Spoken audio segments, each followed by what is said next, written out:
എല്ലാവർക്കും നമസ്കാരം. എല്ലാവരും സുഖമായിരിക്കുന്നു എന്ന് വിശ്വസിക്കുന്നു. ഇന്ന് നമ്മൾ ഉണ്ടാക്കാൻ പോകുന്നത് വെണ്ടയ്ക്ക മോര് കറിയാണ്. ഇതിനു വേണ്ടി ഞാനെടുത്തത് 250 ഗ്രാം വെണ്ടയ്ക്കയാണ്. വെണ്ടയ്ക്ക കഴുകി ഒരു തുണി കൊണ്ട് വെള്ളമെല്ലാം തുടച്ചു മാറ്റി 1 ഇഞ്ച് നീളത്തിൽ മുറിച്ച് വയ്ക്കുക. ആദ്യം നമുക്ക് അരപ്പുണ്ടാക്കാം.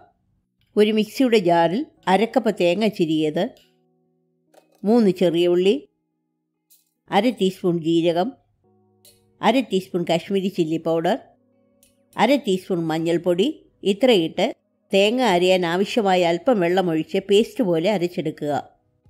ഇനി വെണ്ടയ്ക്ക ഫ്രൈ ചെയ്യാൻ വേണ്ടി ഒരു കുഴിഞ്ഞ പാത്രം ഗ്യാസിൽ വെച്ച് മീഡിയം ഫ്ലെയിമിൽ ചൂടാക്കുക. 3 ടേബിൾ സ്പൂൺ വെളിച്ചെണ്ണ ഒഴിച്ച് വെണ്ടയ്ക്കയിട്ട് ഫ്രൈ ചെയ്ത് കോരിയെടുത്ത് വയ്ക്കുക.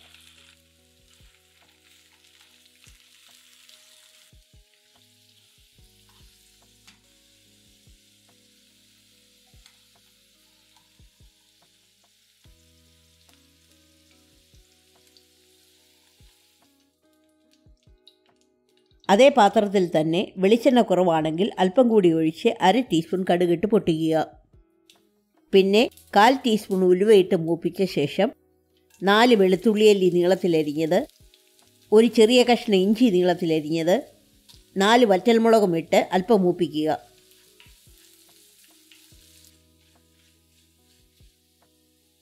പിന്നെ 10 ചെറിയ ഉള്ളി നീളത്തിലരിഞ്ഞത്,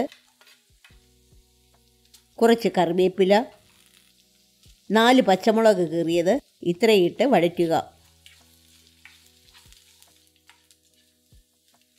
ഉള്ളിയുടെ നിറം മാറാൻ തുടങ്ങുമ്പോൾ 1/4 ടീസ്പൂൺ കായപ്പൊടിയും 1/2 ടീസ്പൂൺ ഉപ്പും ചേർത്ത് മൂപ്പിച്ചിട്ട്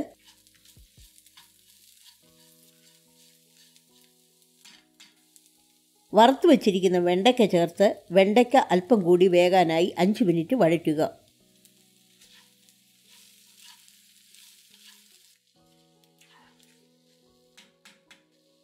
അതിലേക്ക് അരപ്പും മിക്സിയുടെ ജാറിൽ അല്പം വെള്ളമൊഴിച്ച് അതും കൂടി ചേർത്ത് അരപ്പ് വേകാൻ 3 മിനിറ്റ് വഴറ്റി ഗ്യാസ് ഓഫ് ചെയ്യുക.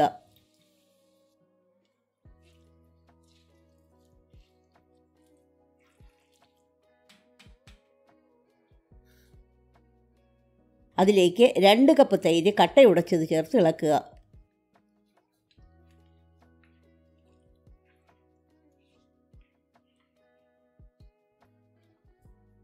ഉപ്പ് കുറവുണ്ടെങ്കിൽ അല്പം കൂടി ചേർക്കാം. കറിക്ക് ലൂസ് വേണമെങ്കിൽ അല്പം കൂടി വെള്ളം ചേർക്കാവുന്നതാണ്. തൈര് ഒഴിച്ചു കഴിഞ്ഞ് കറി ചൂടാക്കണ്ട. തൈര് പെട്ടെന്ന് തന്നെ പിരിഞ്ഞു പോകും. പാത്രത്തിൻ്റെ ചൂട് കൊണ്ട് തൈര് ചൂടായിക്കൊള്ളും. നമ്മുടെ വെണ്ടയ്ക്ക മോര് കറി റെഡിയായിട്ടുണ്ട്. ഈ റെസിപ്പി എല്ലാവർക്കും ഇഷ്ടപ്പെട്ടെന്ന് വിശ്വസിക്കുന്നു. ലൈക്ക് ചെയ്യാനും ഷെയർ ചെയ്യാനും സബ്സ്ക്രൈബ് ചെയ്യാനും മറക്കരുത്.